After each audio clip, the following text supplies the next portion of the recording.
Magandang araw na naman pong muli sa inyong lahat mga ka-vlog, boss, idol, regular viewer, silent viewer at kasama na rin po ang lahat ng mga OFW. Ang gagawin ko naman po ngayon ay magre-rectify po ako ng complaint nitong drive position po na lumalabas paminsan-minsan kahit naka standby po yung sasakyan.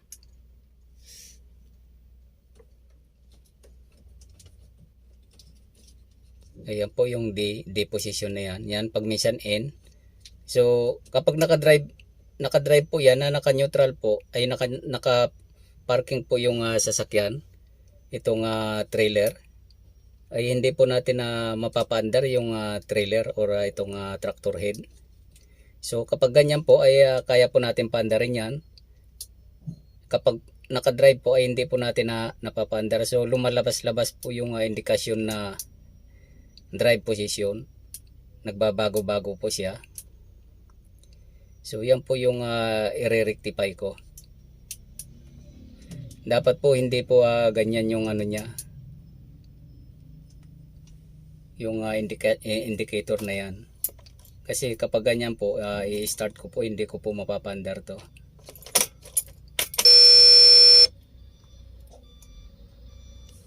Ayan o.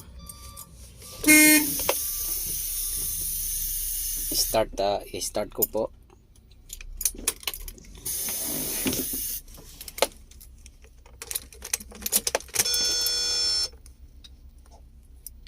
Ayan po yung susi. So wala po, hindi po natin mapapanda.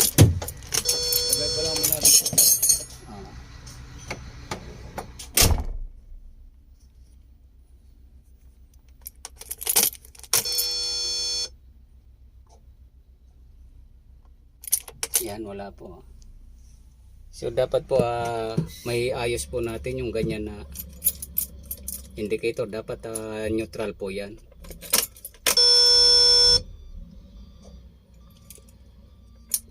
Yan. So yung nakikita ko po yung problema ay nandito po sa relay na to. Itong relay po na to ay nandito po galing. Ayan o. Ayan, nagbabago-bago po siya kung pagmamasdan natin. So yan po, mapapander natin yan kapag pina-start siya.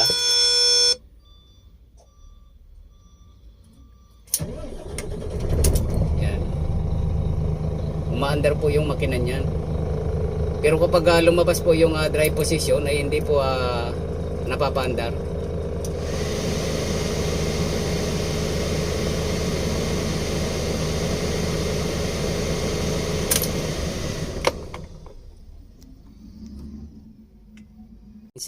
Hinanap ko na po yung mga posibilidad po na naging problema nito.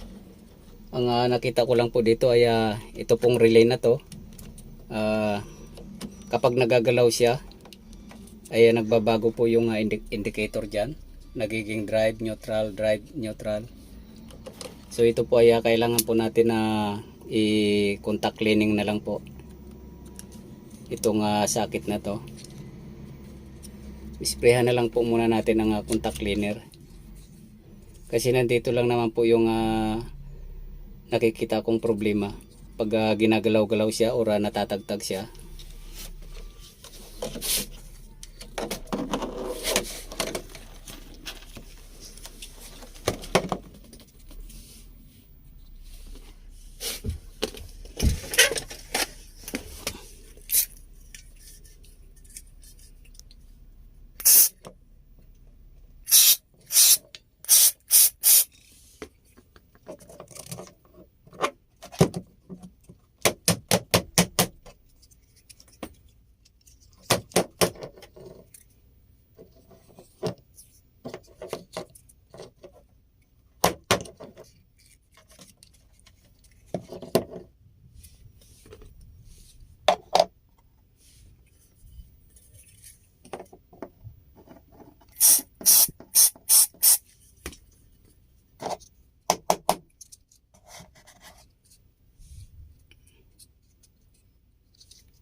Ayan po, dapat kapag hindi umaandar or naka-steady po yung sasakyan, dapat naka-neutral po siya or in position.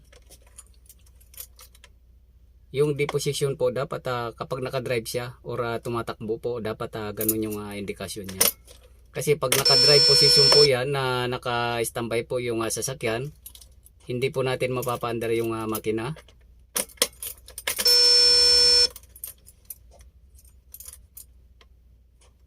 So yan, paandarin po natin.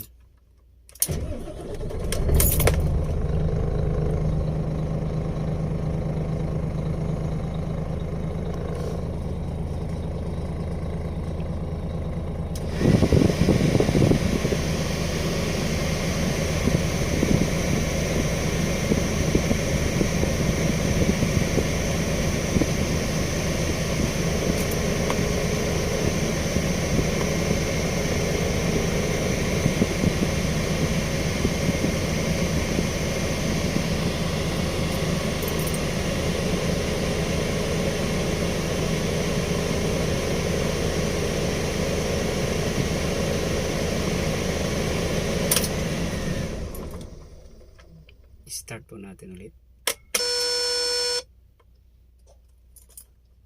So wala po kasi akong nakita nga ibang problema, kundi doon lang po nung tinagtag ko yung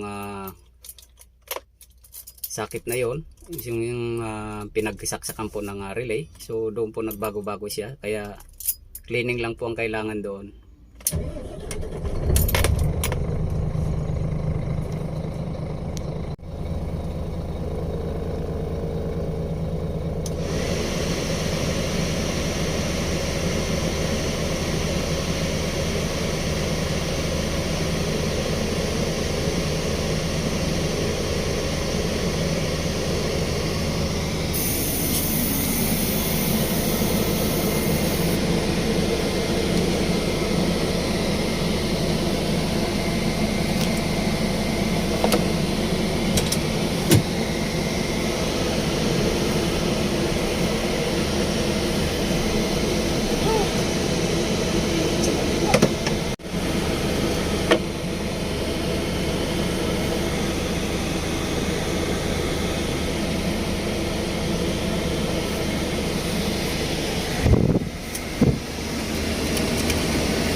okay na po yung pag-rectify ko ng indicator po, yung D-position na neutral position. So nag-steady na po siya. Kapag dinadrive ay drive position din po siya.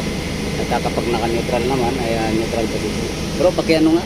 Paki-drive position nga bro.